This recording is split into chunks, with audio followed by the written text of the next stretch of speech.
ஸ்கந்த நாமச் சிறப்பு தெய்வத்தின் குரல் ஆறாம் பகுதி. ஸ்கந்தர் என்றால் துள்ளிக்கொண்டு வெளிப்பட்டவர் என்று அர்த்தம்.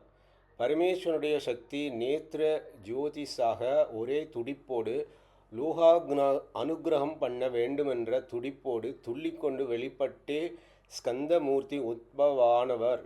அந்த விசேஷத்தால் தான் அவருக்கு சுப்பிரமணியர், கார்த்திகேயர், குமாரர், சரவணபவர் என்றிப்படி அநேக நாமாக்கள் இருந்த போதிலும் அவரை பற்றிய புராணத்திற்கு ஸ்கந்த புராணம், ஸ்காந்தம் என்றே பெயர் இருக்கிறது. அவருடைய லோகத்துக்கு ஸ்கந்த லோகம் என்றே பெயர். அவர் சம்பந்தமான விரதத்தை ஸ்கந்த சஷ்டி என்றே சொல்கிறோம்.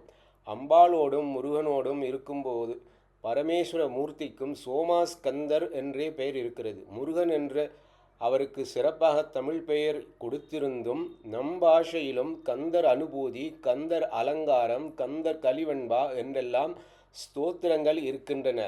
சென்னப்பட்டணத்தில் சிறப்பாக கந்த கோட்டம் இருக்கிறது.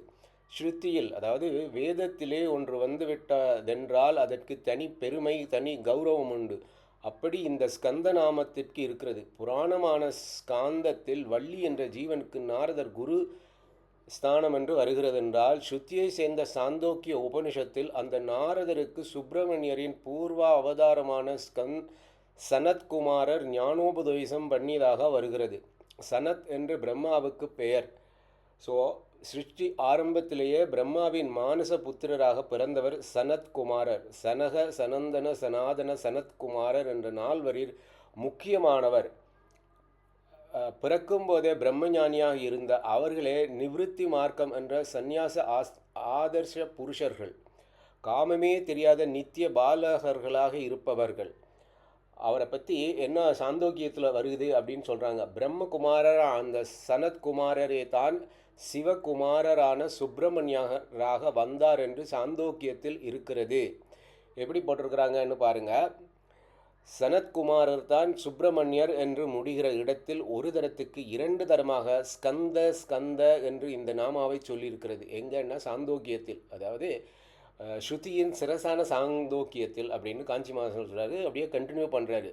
ஸ்கந்தன் என்பது லோகம் முழுக்க பரவி பிரக்யாதியான பெயர். ஸ்கூல் என்பதை இஸ்கூல் என்கிற மாதிரி இந்த ஸ்கந்த நாமாவைத்தான் தேசாந்திரங்களில் இஸ்கந்தர் என்று ஆக்கி கொண்டார்கள். அல் என்பது செமெட்டிக் பாஷையில் ஒரு குறிப்பிட்ட வஸ்துவை தெரிவிக்கும் டெஃபினிட் ஆர்டிக்கிள். இங்கிலீஷில் த மாதிரி மரியாதையை காட்டும் வாசகமாகவும் ஒரு வார்த்தைக்கு முன்னே அல் சேர்ப்பார்கள்.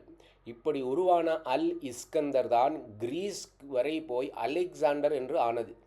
சிக்கந்தர் என்பதும் ஸ்கந்தர் என்பதன் இன்னொரு திரிபுதான். ஆகையால் செகந்திராபாத் என்கிற சிக்கந்தராபாத்தில் சமீபத்தில் ஸ்கந்தகிரி ஆலயம் விசேஷமாக தோன்றியிருப்பதும் பொருத்தந்தான். ஸ்வீடன், நார்வே, டென்மார்க் எல்லாம் சேர்ந்து ஸ்காண்டினேவியா என்று இருக்கிறதல்லவா. ஸ்காண்டியா என்ற பிரதேசத்தை வைத்துத்தான் அந்த பெயர் ஏற்பட்டது. ஹிந்து இந்தியா மாதிரி ஸ்கந்த, ஸ்காண்டியா இதெல்லாம் கண்டிப்பாக நாம் சொல்ல வேண்டியிருக்கு.